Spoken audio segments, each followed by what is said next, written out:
Mr. Feller. Thanks, Robert. I wanted to ask about the meeting with Republican leadership and then something on Egypt too, please. So Speaker Boehner and Majority Leader Tanner essentially both said that there was agreement at the lunch on the need to cut spending and on the need to do it together with the president. Is that how the president sees it as well? Yeah, I just came from talking to him about the lunch. He thought it was very constructive, that they agreed on, let me expand a little bit, on cutting spending and reducing our deficit, that we should have a broad discussion about with the American people the size and the scope of the problem that we face in getting our fiscal house in order. They discussed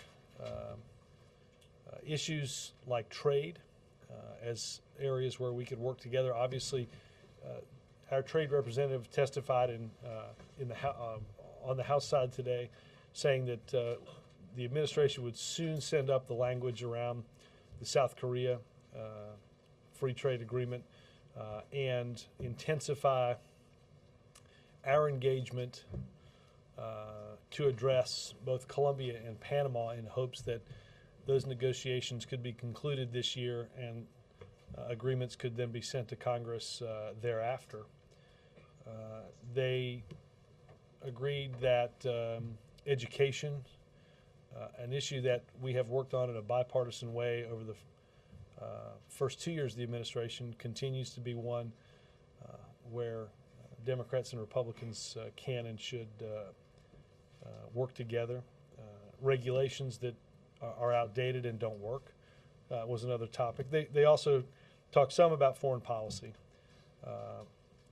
particularly managing the transitions in Iraq and Afghanistan. But I would say, obviously, reducing the deficit and growing the economy were the things that, according to the president, were most discussed at the lunch. In the area of spending and the deficit, did the Republican leadership and the president reach any specific agreement on anything? No, I don't. Not that I'm aware of. No. Okay. I mean, was that something that you was ever part of the agenda for this meeting? No. This is look. I think this is going to be a long discussion on the steps that we need to take to reduce our deficit. And bless you. I don't think that people looked at this as a negotiating session.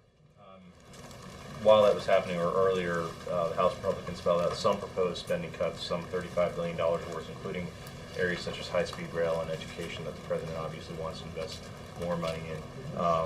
And in some cases, conservatives want even bigger cuts. What's your reaction to that? Well, look, I know that not long ago we saw parts of that list. I know OMB is taking a look at that. There's broad agreement that we have to change the way Washington works, particularly as it relates to spending. We have to do so in a way that protects important investments so that we can win the future.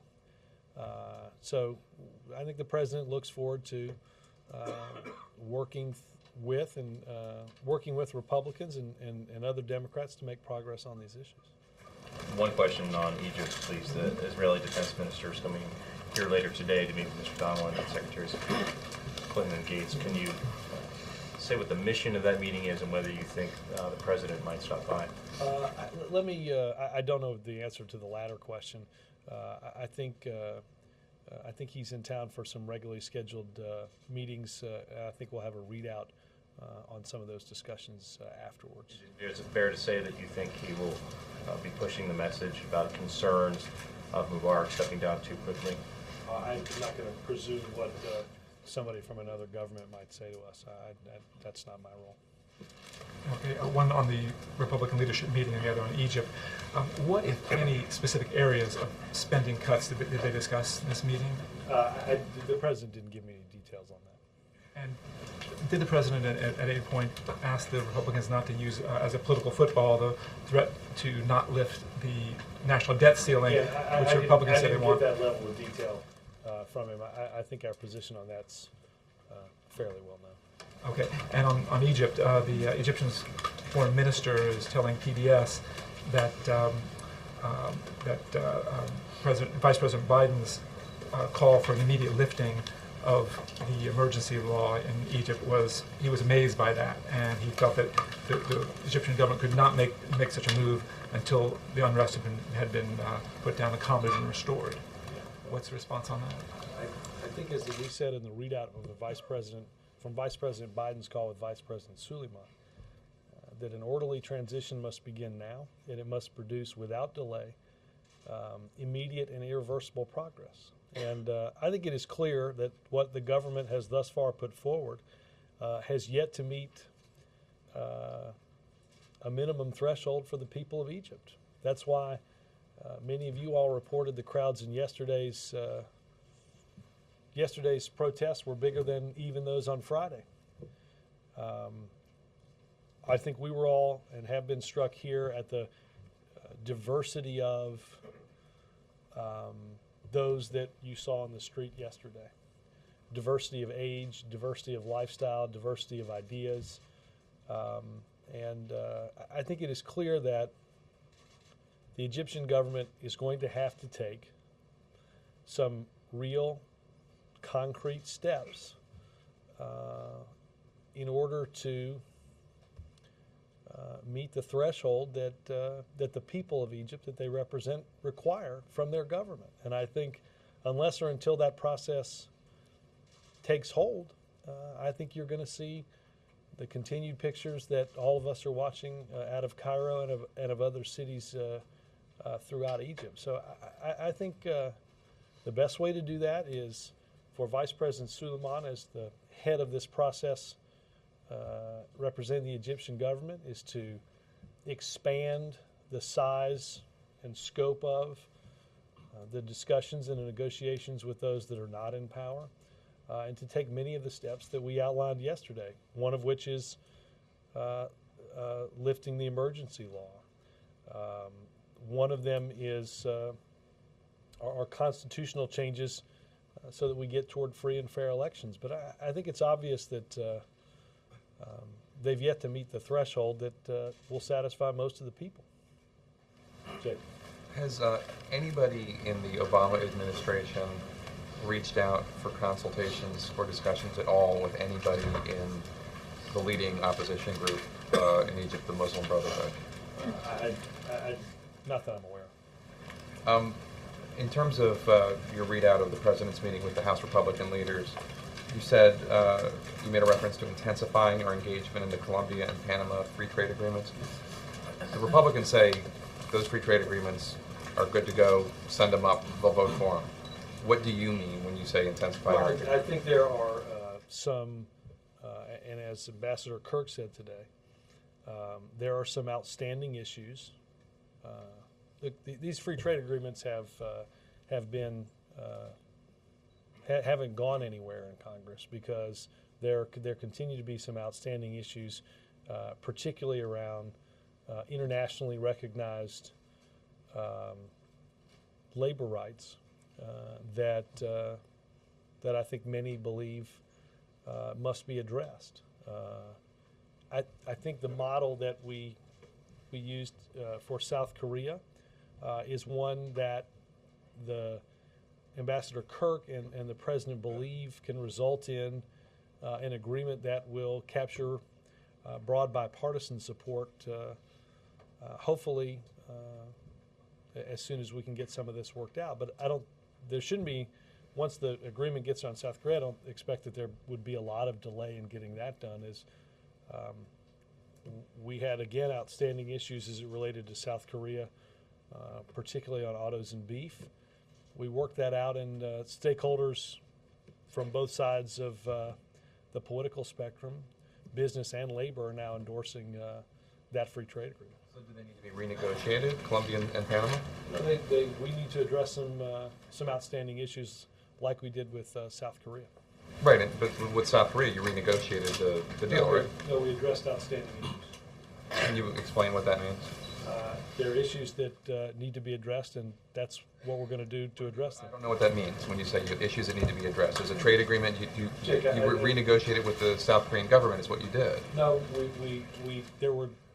there were shortcomings in what needed to be addressed on issues relating to autos and beef, which had prevented an agreement from being voted on. There are, as I said in my earlier answer to you, outstanding issues relating to Colombia and Panama that also need to be addressed. Dan? Is it safe to say that Vice President Suleiman's vision for the transition process is not entirely in line with the U.S. position? I think that the process for his transition does not appear to be in line with the people of Egypt. And I think we believe that more has to be done, and I think more importantly, the people of Egypt think more have to be done. I think that's why you continue to see the size of those gathered to express their concerns about their lack of recognition in freedom and opportunity, why those ranks continue to grow. I think the Vice President was clear with Vice President Suleiman on some steps that needed to be taken to address the concerns that we see. And is the White House still confident that he's the right person for the job? I know over the weekend there were a lot of positive comments made by this administration about putting sort of support for him and what he was doing. No, again, Vice President Suleiman, we've done this about 4 times, but I'll try one more time. Vice President Suleiman is in charge of a process in representing the Egyptian government to negotiate with those not in government in order to get us on a path toward an orderly transition that ends in a free and fair election. It's not for us to determine who's in charge of that process with the Egyptian government. It's not for us to determine who sits in a room representing the opposition, except for us to understand that when unrest grows and the size of these crowds grow, it's clear that the threshold of meeting a broad-based coalition in that represents a broad-based coalition of civil society, that's not been reached. I think that is what continues to be the problem. But if it's not for you to decide, then why then is the Vice President, we saw strong language from the Vice President, essentially putting pressure and offering up some demands, some things that need to be changed. So clearly, there is a position, there's something that you want to be done in Egypt. More right? importantly, then, there's something that people of Egypt want to be done. Right, but the administration does as well. It's not just about the people in Egypt, it's what the White House wants to happen No, there. it's what I think everybody in the international community understands has to be done to meet the demands of those that are protesting in Cairo. Again, it's obvious. You're reporting it, what people are looking for. And we've talked about lifting the emergency law for quite some time. We put out a statement last year at its extension that going backwards almost 3 decades, this was not something that we thought was in any way helpful. That happened to, you see people believing that should be rescinded just like we do. But again, it is not for us to determine the outcome. It's not for us to determine all of those participants. The participants on the government side is Vice President Suleiman. That's why the Vice President of our country has talked to him about broadening this process, quickening the pace of this process. Because again, what we see happening on the streets of Cairo is not altogether surprising when you understand the lack of steps that the government has taken to address their concerns. I mean, I think that's what we see happening. And does the White House feel that it has a full understanding of all of those participants and what their motives are? Again, it's not for us to determine, Dan. It's not. We're not going to pick which 7 people represent Egypt. I'm not saying picking that. I'm saying, No, do you have are. an understanding? In fact, you are. No, I'm saying that was inherent. No. What I That said what was, the do you question- think that you have a full understanding of all of these players and what their motives are? I'm not saying whether or not you're supporting them or picking them. Do you think you have a good understanding of? I think this is something for the Egyptians to work out. I think what you saw yesterday was a very broad coalition, represented a very broad coalition of grievances and concerns by the Egyptian people. Again, one of them, I think somebody that stirred a lot of passion yesterday was somebody who works for a Silicon Valley company. I think, again, that there is a broad a broad array of, you saw families, you saw older people bring their children, you saw, there's a broad cross-section of Egyptian society that seeks the types of freedoms that many have sought for quite some time. And the government is going to have to be responsive to those concerns. And if not, you're going to see, as I think everyone anticipates, the size of these protests, certainly as we get to Friday, get bigger and bigger. Chip. Yeah, Robert, we've talked about Suleiman, but I just wanted to, some of his quotes recently are, there will be no ending of yesterday and today. There will be no ending of the regime. We absolutely do not tolerate it, meaning the civil disobedience. We cannot bear this situation for a long time, and we must end this crisis as soon as possible. People on the ground there say they think what he's threatening is a violent crackdown if these protests don't end. Do you agree? I think first and foremost we would reiterate, and we have at every discussion that we've had at all levels of the Egyptian government, that the demands of those protesting cannot be addressed with violence and should not. I think, Chip, if you layer what the government of Egypt is saying, if you put that on one side of the ledger, and then on the other side of the ledger you put a growing number of people out seeking redress of those grievances, then you understand that what he's saying is not assuaging the concerns of those in protest, and they're going to have to do more. It's clear. That's exactly why some on the Hill today, some former State Department officials said that it's conceivable we're moving toward a Tiananmen Square situation because the tough rhetoric is increasing from Suleiman in spite of Vice President Biden's call, and the protesters are getting tougher on their side by increasing the size of the crowd and having stronger statements about Mubarak having to go.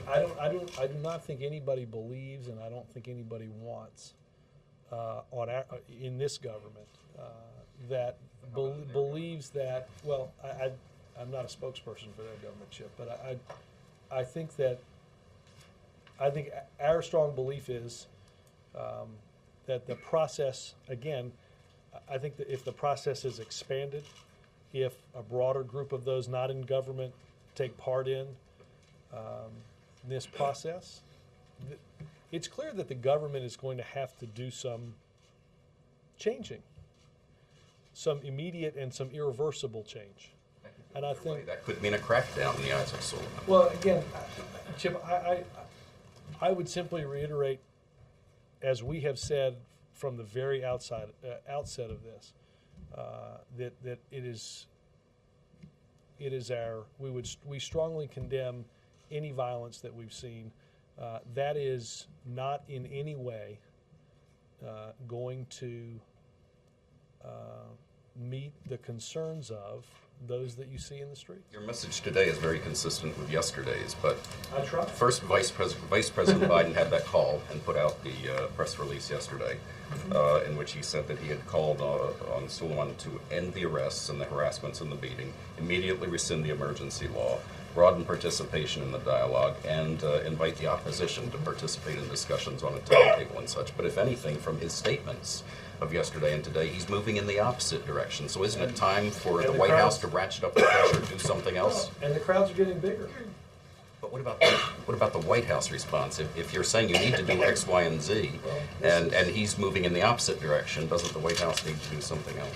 I think what the White House can do only we're not in charge of, and we can't. We're not going to be able to force them to do anything. But I think if Vice President Suleiman continues to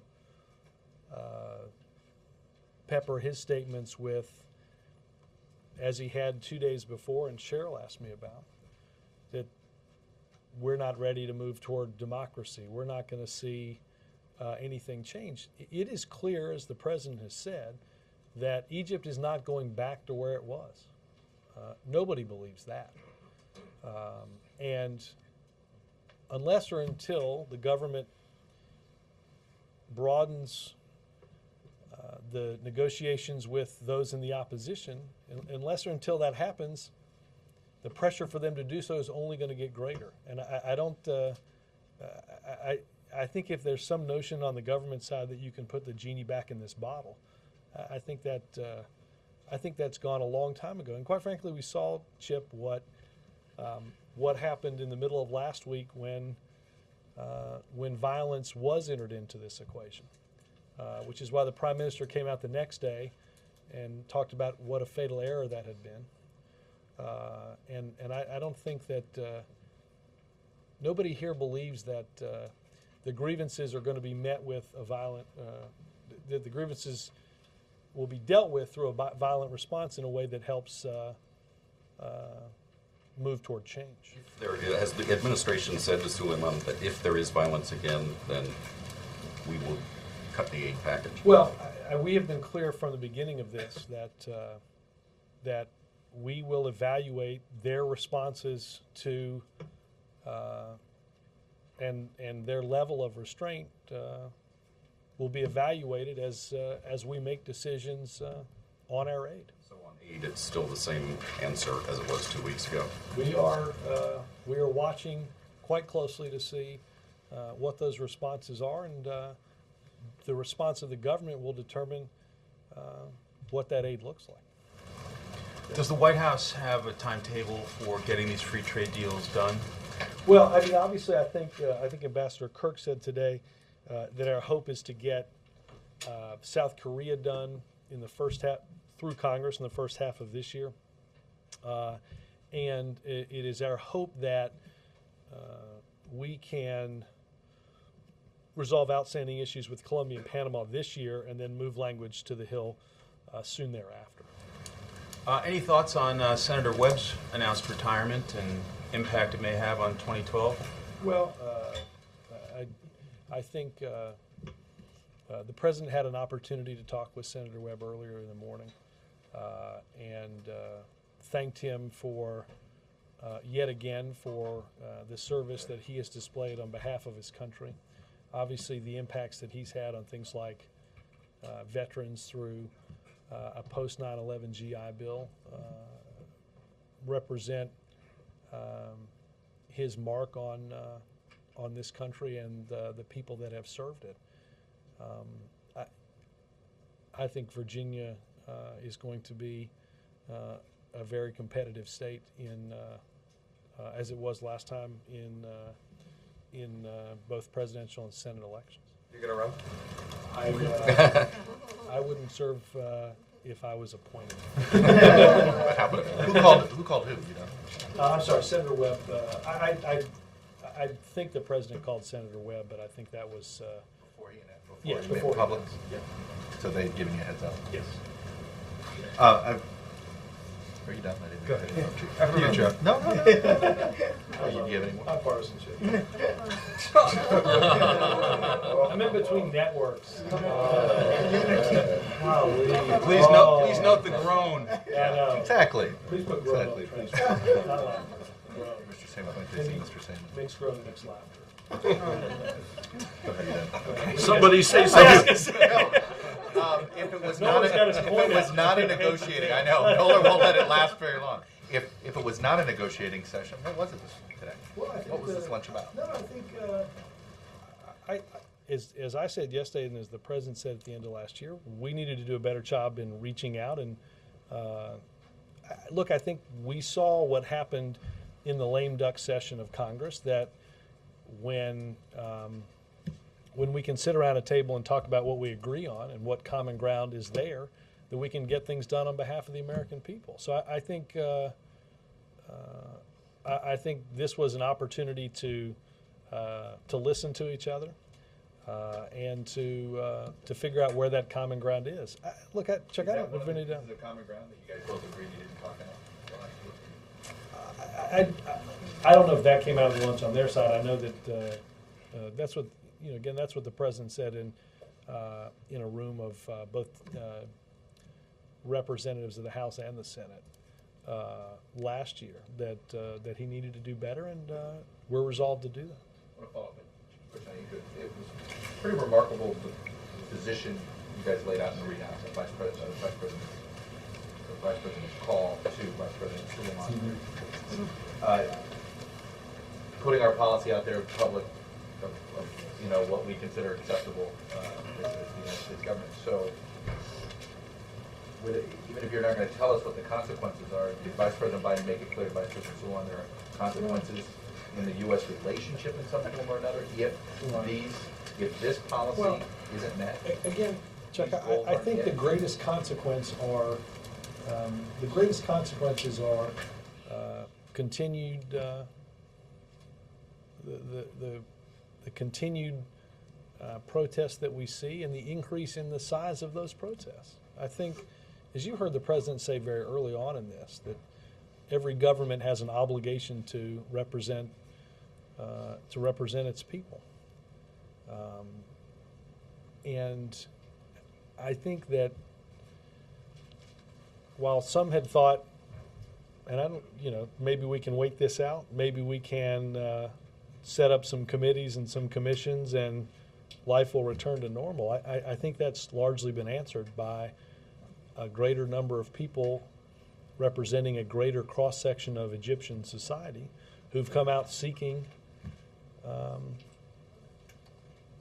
their grievances to be addressed. And I think those are not likely to dissipate until the government takes some genuine steps, some of which we outlined.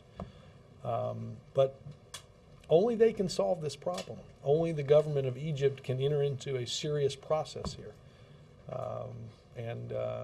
Again, I have no doubt that as we get farther and farther into this week, you're going to see more and more of that. Secretary Napolitano testified this morning in front of the Subject Committee and said, in no uncertain terms, that Al-Aqwi and Yemen is the clearest threat, terrorist threat to the United States, and a bigger threat than Osama bin Laden, or anything coming out of Afghanistan and Pakistan. Are we pursuing a new policy in terms of Yemen? Does this alter our Afghanistan policy? If the number one threat to the United States is now Yemen, the question a lot of Americans may ask is then why is there so many troops in Afghanistan? Well, let's understand that one of the reasons why, as you heard the president say in the State of the Union, one of the reasons why the breadth of a type of attack that we saw September 11th of 2001, why that is harder to take place today is because of the fact that in Afghanistan and in Pakistan, the leadership of Al-Qaeda is under the greatest pressure that it has seen since September 11th.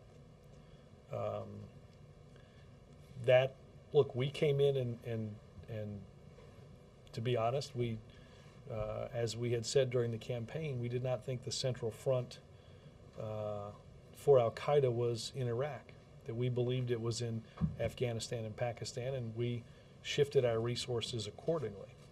Obviously, you guys are saying it's in Yemen. Does that mean we shift our resources again? And I can assure you our cooperation with and our relationship with the government of Yemen is incredibly important in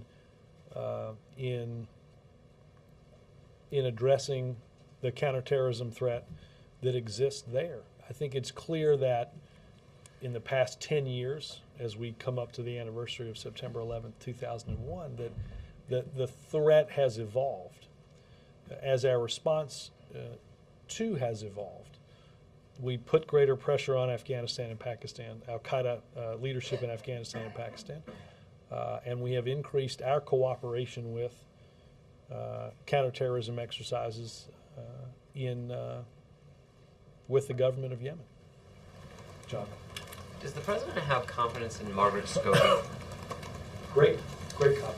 What can you tell us who is she the lead envoy now, or is there any thought of sending somebody like Ambassador Wisner back to? No, I think Ambassador Wisner was sent to have one conversation that he had. He reported back on that. Ambassador Scobie was well aware of that, and Ambassador Scobie takes part in the daily Deputies Committee meetings in the Situation Room run by the NSC in order to assess the situation on the ground in Egypt. And is the president aware that the Iranian opposition, with Mr. Mousavi, has requested a permit to protest or give a sympathy protest on February 14th? And does he have a message for the Iranian leaders on that? I think the Iranian leaders mentioned something around watching what was happening in Egypt, and I think I challenged the Islamic Republic of Iran to show its responsiveness to its citizens by allowing such a march to happen, and we'll see if the government of Iran is confident enough in its meeting the demands of its people to let its people show the demands that they have of their government, and we await their response. Mark. Robert, do you know if the Patriot Act extensions came up in the lunch meeting? I don't know the answer to that. I should have asked that question, and I don't know it. Obviously, as I said here yesterday, we're supportive of that extension. We actually, I think, you'll see from our statement of administration policy, I think that went out a couple of days ago. We support an even longer extension to take any of the uncertainty around extending these out into 2013 rather than just the 8th of December of this year, and we hope that that gets figured out soon. You think that's possible? I You've do. got more common ground with Republicans on that than with Democrats. Well, again, I think there's been some concern on the Democratic side about seeing an extension go. I know at least on in the Senate, making sure that extension extends longer than just a little more than 10 months. But my sense is that that will get done. Did you get an answer on whether the Obamas voted? I think the transcript yesterday, it should have said that they received their ballots, but they, at least as of yesterday, about 5 o'clock in the afternoon, had not filled them out. I will check again. I will check again and see if they voted. I'm resisting making a joke on Chuck. And before you leave, can you tell us what they're really digging up out there on the North Lawn? I told you, they're moving the monument. It's they're going to do it at night. Everyone's going to wake up and go, "Where'd that thing go?" And they'll look behind them, and there it'll be.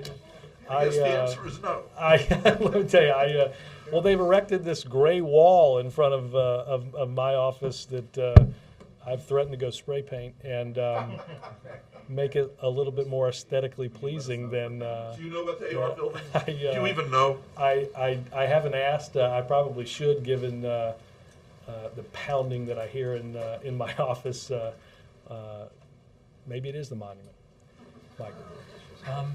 All of the options the administration is considering on Fannie and Freddie essentially amount to cutting government support for that market, which would either raise fees and or lower the amount that could be borrowed with government guarantees. Is the Obama administration going to backtrack on support for working middle-class family buying houses? Let me address your question in a couple of different ways, Mike. Obviously, the financial reform legislation that passed a little more than 6 months ago required a process for reforming the nation's housing finance market. On Friday, Secretaries Geithner and Donovan will unveil what some of those options are, and I'll wait for them to do that. Would you favor anything that made it harder for middle-class families to buy homes? I would favor both secretaries rolling that out on Friday and answering all of your questions. Another topic. Yeah. One of the elements of the Republican proposal on the budget is to eliminate AmeriCorps. Now, I remember eliminate funding for AmeriCorps, at least. Now, I remember in Iowa standing there in the audience while Ted Sorensen stood by Barack Obama. He was talking about his call to public service, and support for AmeriCorps figured prominently in his campaign for president. Would he consider signing a piece of legislation that eliminated AmeriCorps? Well, Mike, I think we're a long way from getting a piece of legislation to sign. As I said earlier, we look forward to seeing what Republicans have put out. You will see on Monday what the president puts out in a budget that over the course of the next 5 years will freeze spending levels, resulting in cuts of about $400 billion and rolling us back to a spending level as a percentage of our economy that we haven't seen since Eisenhower was president. I think we all agree that spending has to be reduced. And I think we're going to spend a lot of time in the next several months working to see what investments need to be made to address the challenges that we have in the future. And I think that's what some of that debate's going to be about. Question to him, eliminating AmeriCorps? I appreciate your multiple opportunities to get into a series of hypotheticals. Okay, All just right. ask a question on Egypt. What role has the advice you've been getting from friendly Arab governments played in the sort of recalibrations of the administration policy over the last couple of weeks? What recalibration of administration policy do you speak of? I guess the main recalibration might be sort of the meaning of now when we're calling for an orderly transition. Well, I haven't spoken to any of those governments, but I interpreted now the same way the president did, and that was both when President Mubarak said he was leaving and when the president said that transition must begin now. I think that was a week ago Monday. But it's clear, Mike, that the government has not taken the necessary steps that the people of Egypt need to see. That's why more and more people come out to register their grievances. But our notion of when the transition needed to have started hasn't changed. What the people of Egypt seek in those grievances hasn't changed. What has to change is the posture of the government in addressing what the people of Egypt need to see. All right. Was there much staff in the lunch? Was it just the four principals? I believe it was on our side, the president, the vice president, and the chief of staff, the speaker, the majority leader, and the majority whip, total of 6. So none of their staff? Not that I'm aware of, no. And the Associated Press came out with an investigation showing that several different CIA officials who were involved in some of the worst abuses during the Bush administration and even some incidents in this administration have been promoted to leadership positions and consistently not disciplined. Is the president comfortable with the system of discipline and accountability within the CIA? The president has great confidence in the men and women that do the very difficult jobs at the CIA. I have not looked into that, and I would point you over to CIA for that. Sure. Robert, is Friday your last day? It still is, yes. It still is. I mean, technically, I will be here until Sunday, but my last briefing is Friday. It'll be Friday, so I'm just wondering if you might share with us what advice you would give to Jay and any reflections you might have on the course. It's like, Ari tried that just yesterday, and then Ann did. I'm But you sorry like I her wasn't better here than today. I was somebody. having lunch with the First Lady yesterday. I, where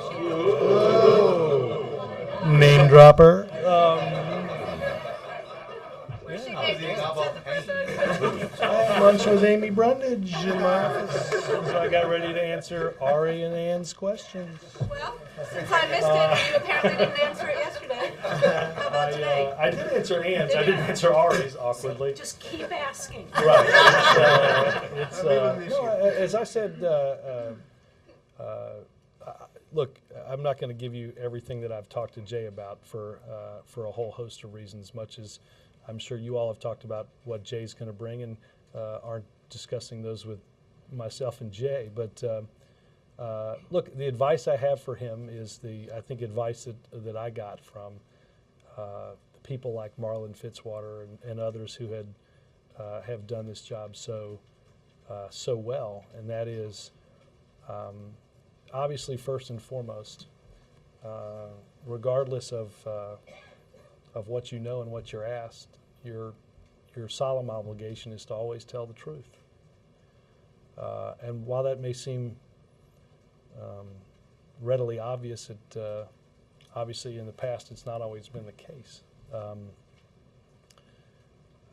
I think that, as I said yesterday, I think it is remarkable to watch, transpiring halfway around the world, a fight for a freedom of speech and a way of life that that we have and we participate in each and every day here.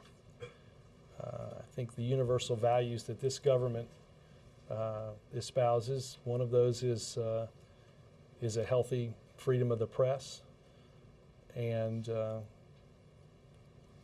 desire to have an informed public based on sessions like the one we're having. And I'll say this, while we're on the subject of halfway around the world, these sessions have been broadcast thousands of miles away and interpreted for billions of people. They watch your questions and they watch this government's answers. I think it reminds us of the seriousness with which we all approach our jobs each day and the seriousness with which the world watches the example of this country as an example for all the world. So that and a lot of other things. So you didn't give him a dossier on all of this? I didn't say that. Ann. Can I follow on that? The president and his relationship with the opposition is something that's watched around the world, too. Yeah. The luncheon today, you kind of skirted around the edges, very vague about what was talked, didn't get much specifics on budget. No. I don't think that's the case. Does a lunch like this, in the bigger picture of things, have much impact? Is there a relationship between the president and the speaker that takes root at something like this? I think that I don't think this can only be a one. I don't think the president believes this can be a one-time only affair. I think that in order to, particularly in a government that is divided in its control, obviously the requirement is the requirement for something to get here means it has to go through an entity that's controlled by the Republican Party and an entity that's controlled by the Democratic Party. So we know without the type of dialogue and seeking of common ground that something like today's lunch does, we're not going to see any progress on behalf of the American people on the issues that they have concerns about: reducing our deficit, an atmosphere for creating jobs, the continued safety and security of the American people. So I think all of those require that we try on both sides a little harder to understand where the other side is, and more importantly, to understand where we all agree. And I think that continues that process. Is the president forswearing some of the sharper political rhetoric that he used in 2010? Well, I mean, look, I think each entity would say that what is said in a campaign is different than. We have campaigns for a reason, right? We have people make choices, and then after those campaigns, we get about to governing the country. I think certainly what this president hopes is that that we spend the next many months leading up to something that's far, far away in 2012, that we spend the next many months addressing and finding that common ground and addressing the challenges that we know the American people want us to address. There'll be plenty of time to get back to a political campaign, and I think it's important that we spend time focusing on what's on people's minds. Yes, Can I follow up on that for a Sure. second? Tomorrow, I believe the Republicans in the House will be unveiling about $500 billion worth of specific budget cuts they want to enact relatively immediately. Did the president, in effect, get a preview of that? Did they get that specific? Not that I'm aware of. I think they talked broadly about the need to cut spending but I am not aware that they got a preview of what they'll unveil tomorrow. I wanted to ask about tomorrow, but on the subject of the transition, do you know, is Jay going to brief on Monday or dive right in? Or I believe he will. Okay. And then can you talk a little bit, I know there's going to be a call on more specifics. If he's not, he is now. No, I'm joking. He is. You're gonna leave him some ties, some of those nice purples Do you and like pinks?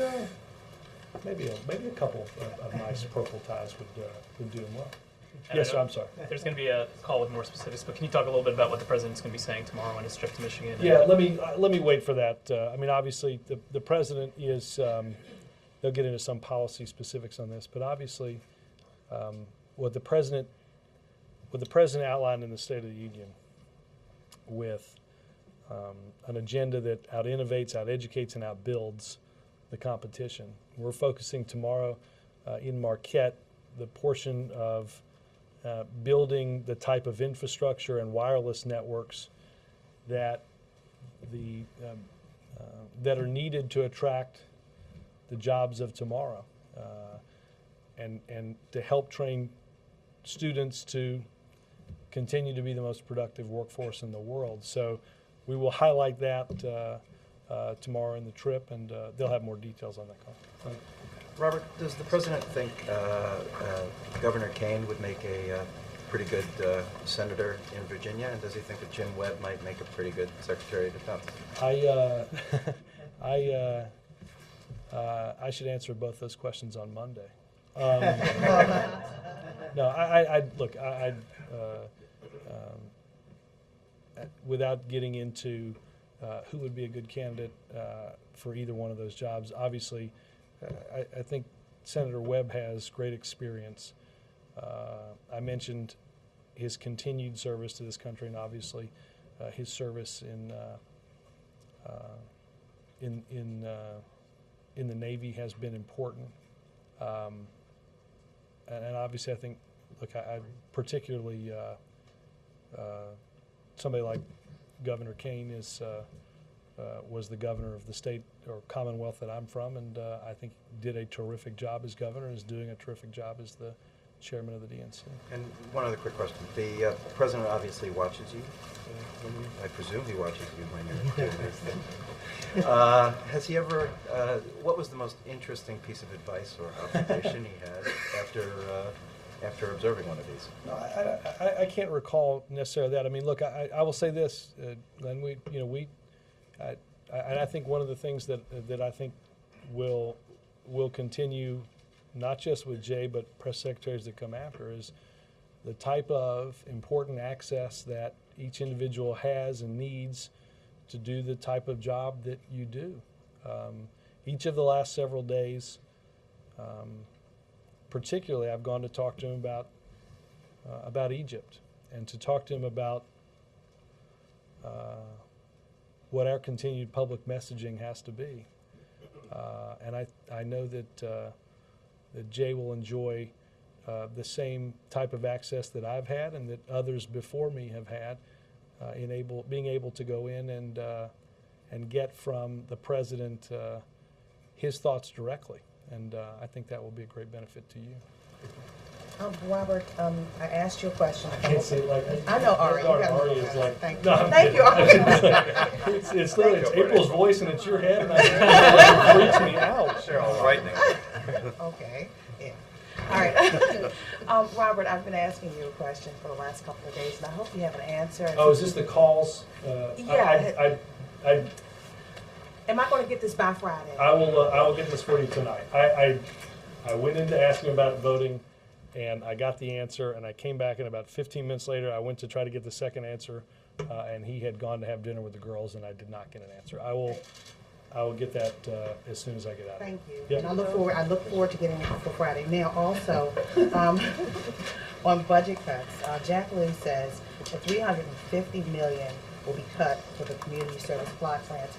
What do you say to the core and grassroots communities that benefit from these community block grants, as they also supported this president when he was then candidate Obama, as they believed he felt their pain?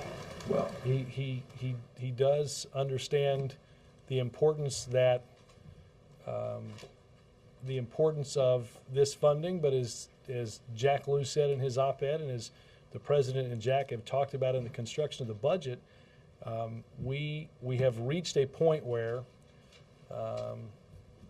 we have to do something about what we take in and what we spend and the great divergence in those two numbers. And that this process is not going to be an easy one. It means that on each side, we're going to have to give a little on things that are even that are greatly important to us. And if we simply exempted everything that was important to everybody in this process, we would simply continue the process of spending much more than we have. But in that September the 10th press conference the president had, he talked about his efforts as a community, someone who's in the community, who worked for the community. And how far, and he understands, he said he understood, what it meant to be an advocate for grassroots organizations and for poor communities. But how far did the president go to spare these $350 million cuts to these programs? Well, look, obviously, we had to make a series of decisions. I think when you see the budget come out, you'll see very little that was spared in the tough decisions that had to be made to construct a budget that gets us back on a path toward fiscal responsibility. It's not that he doesn't care about the grassroots. It's that all of these decisions are going to be tough, and quite frankly, all the easy decisions have been made. Those decisions are going to not just impact the type of discretionary spending, April, that you're talking about. You've seen that the Secretary of Defense has made it one of his priorities to get rid of weapons programs that even those in the military don't want. So there are a series of tough decisions that will be laid out both in the budget that the president has and in going forward that even make changes to things that we believe are priorities. Yes, sir. Thank you, Robert. I have two questions, brief ones, one on American politics, one on Egypt. We know what you think of Chairman Kaine. Since his conversation with Senator Webb, has the president had a phone conversation with Chairman Kaine or former Congressman Perillo?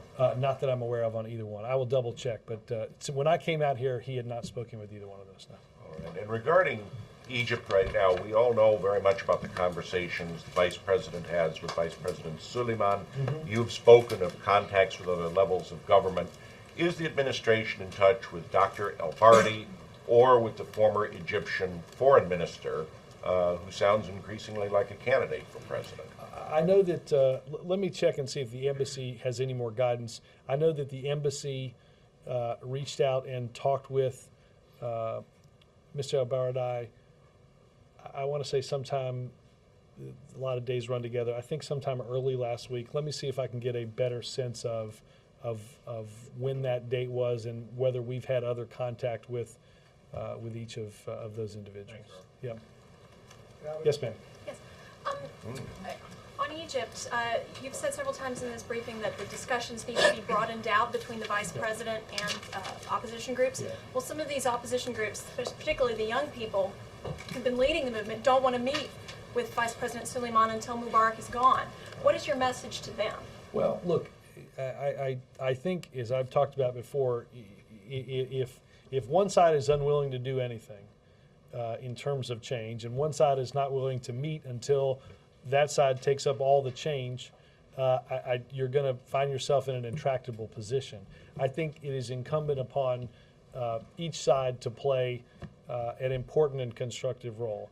From the side of the government, we have, I think, very clearly laid out the steps, both in broadening those that are being talked to and in the steps that they should take on a path towards, on an orderly transition path towards free and fair elections. I think the opposition also has to come up with a whole host of those in the opposition need to come up with a path forward as well. I think that conversation and those negotiations have got to take place, or or we're going to find ourselves in a largely intractable position. Yes. I have you, a Robert. follow-up. I'll go here, I I'll have go a there. follow-up on that. Go there, and then I'll go to you, Laura. Thank you, Robert. On Egypt again, I just came back from Cairo, and we don't hear them as much or hear about them as much, but there are major pro-Mubarak demonstrations, and you could hear more and more from the first days to the last days, people screaming, U.S., stay out of this. And so to which point is the administration worried that by supporting too openly the pro-democracy movement, it will fuel more dangerous anti-American sentiments? Again, this is not for us to decide or determine, and I don't think that I think what we see happening is what we see in terms of the growing number of crowds, people protesting, the demands of which can only be met by the government. They can't be met by us, and they can't. We can't, quite frankly, compel any of the government to, well, just take this step. That's not for us to determine, quite frankly, as I've said before. We can't provide the definition of what those freedoms look like for the Egyptian people. So I think you've heard us say from the very beginning of this that these are challenges that can only be solved by the people in Egypt on both sides of this. That has been our posture the entire time, and that will continue to be our posture. What's the message of this administration to the young people in Egypt demonstrating in the street? According to reporters, some of them have bans saying, yes, we can too, we're ready to die for democracy. What do you want to tell them? Well, what I want to tell them is, I think as the president said in his remarks after President Mubarak stepped down, that we hear your call for and respect your call for the universal rights that we've advocated that the government of Egypt pursue, and that it is clear to all of those that watch that unless or until progress is made, it's not likely that any of those crowds are going away. I think that's why it's incumbent that the government of Egypt, without delay, proceed in a process that provides the sort of immediate, irreversible progress that Vice President Biden talked about yesterday. Tommy? Thanks, Robert. I have two quick questions. First of all, on Egypt, over the weekend, Sarah Palin said of the administration's response, we need to know what it is that America stands for, so we know who it is America stands with. I'm wondering, do you think that's sort of a dog whistle to the birthers, and is that questioning the president's Americanness?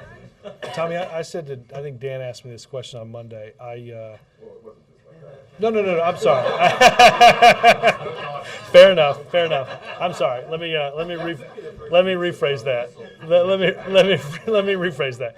That Dan had asked me to respond to Sarah Palin. I think my response was that after having read what she said several times, it was hard for me to discern what she particularly was saying. So therefore, I didn't really have an immediate reaction to, nor do I have, upon reflection, any either greater understanding as to what she said or reaction to it. She seems to be questioning the president's Americanness. That you don't have a reaction, or Like do you I said, agree with that, or? I read that answer probably 4 times and still don't know what she said. Thanks, Cass. He was getting ready to stay, too. Oh, I'm sorry. You're right. Webb was I'm sorry, Secretary of the Navy, but obviously a Marine. Sorry. Thank you.